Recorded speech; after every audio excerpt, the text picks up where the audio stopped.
What's going down? My name is Phase 1. This is Articulate Sounds Field Recordings. I'm here with CESCHI. Thank you so much for rocking the spot tonight, man. Mad love, dude. How do you feel about your show this evening? It was great. Thank you. It's been awesome having being here. Awesome, dude. Yeah, we really, we see you every 2 to 3 years, and it's always such a blessing, man. And, thank you so much for doing these California shows for us, dude. I have a few questions for you, for your fans and stuff. So, we'll start this off. Fake Four started off in 2008, and you got such a heavy roster now, and we just want to know, how someone like yourself has built yourself to handle such a significant, strong, heavy roster nowadays. Oh man, for a while I considered Fake Four as my biggest art project. I wasn't really focusing on my own music as much, and even though I was touring a lot, I wasn't recording too much, and I haven't even had a record since 2010. So Fake Four and releasing records by people that I really respected and enjoyed their music, that was my main art project. So. Yeah, it's a lot of work right now. We've had label managers, and it's grown to the point where there's a guy that just handles shipping.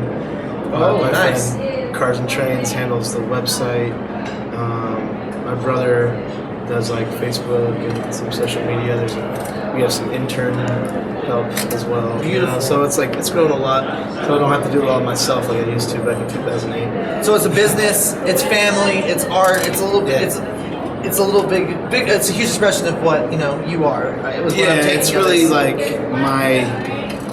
honestly, I looked at it as an outlet for a lot of people like me.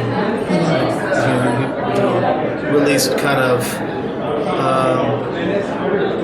alternative hip hop or indie rock or anything I really speaking on the indie alternative stuff, traditional hip hop, usually works with, the whole, verse, chorus, the 8-bar, 8/16s and all that stuff, and I know that you go way beyond that traditional aspect and with your music. And so what has influenced you to change, in my opinion, change hip-hop in the way that people come about it and the way that people write it?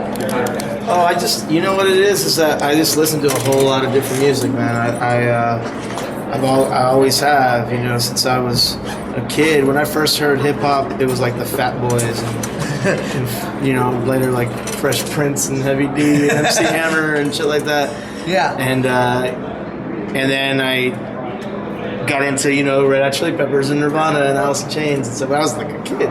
Yeah. So I've always liked a whole lot of different music, and there was a point in time when I really got into technical jazz fusion. And yeah, I've never gotten into that, but I've listened to it, but I've never gotten into it. And it's such just as a musician, and that's what I was into. That's what I was doing, and my band even sort of followed those lines, and it's sort of that kind of music. If anything, you might not dig it, aesthetically or whatever, but it opens those kind of barriers as far as verse, chorus. And breaking down walls. I still consider myself, I still basically think I make pop music. Well, it's my version. It's my version of it. Yeah, it's your version of pop, man. It's much different, and we really enjoy it, man. Thank you so much for putting out some really strong, heavy-hitting music, and changing the atmosphere and everything in general. I really feel that you are an innovator in the music industry today. Thanks, man. Yeah, and so what? Yeah, I know you told me you're into all different genres of music, but what got you into creating music? What inspired you to create music? Ooh, wow. I've been creating music since I've been actually recording music since I was about 13 or so. I was sort of my brother and I decided we wanted to start a grunge band. Okay. That was kind of it. We wanted to cover Nirvana and Metallica or whatever we liked, you know what I'm saying? And we wrote a bunch of music too, and we just kind of played around. There's this guitar and drums and we've been making music ever since. We never kind of stopped. We just started liking more and more music. Yeah. And by the time I met my friend Mike King in freshman year of high school. I'm a huge fan of Mike King too. Yeah, Mike King. I met Mike King in freshman year of high school, and he got me back into hip hop really heavily. He started showing me all the Wu-Tang and stuff, and Boot Camp Click, and later on, like Company Flow. He was the first guy to give me like my Company Flow tape. So like that changed my life a lot. You know, that made me want to make music that said a lot. Yeah, well, you definitely do, man. You definitely do. All right, so what do you got planning for the future of CESCHI's music? You know, your fans will definitely want to know, what's going on, and what do you got planned for it? Maybe CESCHI's music or Fake Four's music, or people, a little bit of what the upcoming stuff you got going on, maybe within the next month or so. Yeah, well, Fake Four's next release is our Factor's next release, which is an awesome concept record called Woke Up Alone. Gray Skull, their next release called Zenith. Blue Sky Black Death's next release called Glaciers. And Lewis Logic's next release, which I don't actually know the name of that one yet. But that's the rest of this year. Man, I got into Lewis Logic. I didn't know he was a rapper. I heard of Sport Kills, and so he's like, try these guys out. Listen to these guys. They're like beats of hip hop, and so it was definitely a real trip. I'm really glad you got him on board. He's definitely going to add that all these little artistic elements that Fake Four consists of. I think you'll be really surprised with what he makes. It's nice, man. I've been listening to what he's been doing, and it's my favorite stuff he's ever done. Beautiful. And it's very Fake Four centric. I can just say that. Nice, nice, my friend. As far as myself, I put together a collection of a limited album called Forgotten Forever, and they were, a French label called Cooler Than Cucumbers approached me, and they were like, "Hey, you want to release some sort of vinyl?" And at first, they were like, "Let's do a single." I think like they wanted to do like a 10-inch single or something, and I was like, "Hey, I have like an album's worth of music." Like 10 inches, I could put a lot more on that. Yeah, this was like I have an album's worth of music that's never seen the light of day, and this would be a cool way to put it out. And so I revisited a bunch of songs from 10 years ago plus. Sick. So, and then I did some new ones because I got kind of obsessed with it and I wanted to make it a really dope album. And that's coming out next month, actually. Nice, man. It's only 100 copies on vinyl, and we're doing a website for it. 10 different artists made 10 covers each by hand. Okay. So there are 100 vinyl records with 100 covers. Beautiful. And we're going to do some sort of an auction website. We're still sort of designing that aspect of it. We don't know fully how it's going to work. Always bringing the heat in a significant way that's different. I love it. That's what I love about Fake Four. Well, we're closing this up, but who do you want to work with in the future? CESCHI. Who does CESCHI want to work with that maybe you haven't been able to connect with? You know what I mean? Or maybe that you're, looking forward to connecting with. Is this like a dream kind of thing? Yeah, or is this... dead, alive, or it doesn't matter, or maybe both. Somebody that's alive and somebody that maybe that's past. That you would have loved. One of my favorite songwriters is a guy named Jeff Mangum. Okay. I covered his song "Two-Headed Boy Part 2" tonight, and his band is called Neutral Milk Hotel. They haven't actually released a record since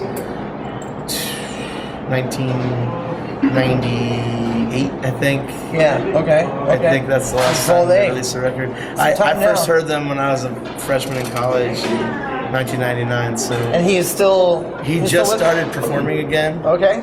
And touring like. Hell years. So you like the fanboy now, yeah, if there's anyone I'm a fanboy of, it's that guy. I'm a fan of. There are very few people I'm like super. No, that's cool, man. No, I can see it in your face. He's like, hey, this guy. Yeah, if you're gonna ask me, work with him. His name is Jeff Mangum, and he writes for the band Neutral Milk Hotel. All right, somebody that rest in peace their soul. Who would you want to work with that from the past that a past musician that isn't with us today? And probably, why? And why? Kind of a cliche answer, but John Lennon. I think John Lennon's one of my favorite songwriters of all time. Me too. Anytime there's... But who's real close to that is George Harrison. Okay, well, I agree with that, but... It's the power that... John Lennon is more of a lyricist than George Harrison, but George Harrison wrote some of my favorite Beatles songs ever. It seems like any time that I have... are we good? Yeah. Okay, it seems like any time that there's some crazy, there's always crazy stuff going on in the world, but let's just say in reference like what's going on with the Trayvon Martin stuff. Every time there's something crazy going on the Facebook and trends, all I do is post some Lennon. And it's like you guys just need to listen and shut up, just focus, just listen, shut up, and focus on really what's important in life. You know what I mean? And songwriters like that, are so rare. They're not around today. And yeah, it's fair, man. And it's really, that's really cool. All right, well, we're gonna wind up. This interview's over, man. My name is Phase One. I'm here with CESCHI, Fate 4 Inc., Articulate Sounds. Peace. Articulate Sounds, they are the bridge between art and music. Shout out to David Samuels, the dude who first ever brought me to Fresno. Shout out to everybody that's part of Articulate Sounds. Chris. Shout out to Tommy V, who did one of these interviews. Shout out to everyone at Fake 4 and everyone on this tour with me right now. Graves 33 and Cheeseman. Check those guys out if you haven't yet. Thank you so much, man. Barely fucking breathing, I'ma keep this swinging. Thank you, mother, for teaching us to embrace the differences. Taught me to believe that everyone is worth the same. But never take a side of screaming till it hits the break. I can give a fuck about another ephemeral trend. I'll never waste a single word trying to please them. One minute we're here, next minute we're dead. It's all about how we will be remembered in the end. The end. One minute now all could be gone, but I know together we're strong. Any minute now all could be gone, but together we'll still be strong. Fresno, it's been fucking beautiful. I got one more for you guys if that's cool.